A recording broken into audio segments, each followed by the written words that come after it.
पिराले में सिंध के नाले वारे रागी सरमद सिंधीअ जी 26वीं वरसी के मौके ते खेसि भेटा पेश करण लाइ तक़रीब कोठाई वई। सिंध अदबी संगत पिराले पारां अल फतह पब्लिक स्कूल कोठायल तक़रीब में रेडियो पाकिस्तान इस्लामाबाद जे अॻूणे डायरेक्टर कौसर बुर्ड़े ख़ास मेहमान तौर शिरकत कई। तक़रीब में सजाद मीरानी, सैयद जुमन शाह, रोशन शेख ऐं ॿिया पिणु शरीक थिया। तक़रीब में शिरकत कंदड़नि पारां नाले वारे रागी सरमद सिंधी खे भेटा पेश कई वई। अॻवाननि तक़रीब खे ख़िताब कंदे चयो त गुलाबनि जे शहर पिराले जे 1958 में रहमान मुग़ल जनम वरितो ऐं हुन 1980 में ॻाइण जी शुरूआत कई।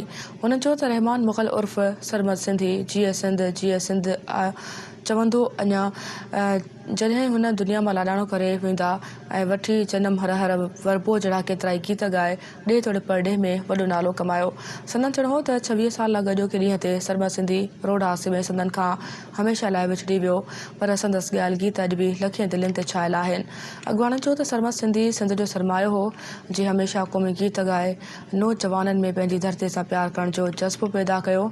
तक़रीब खां अगदीबनि, शाइरनि ऐं शहरनि वॾे अंग में सरमद सिंधी जे आख़िरी आरामगाह ते गुल रखी फ़ातिह ख़्वानी कई।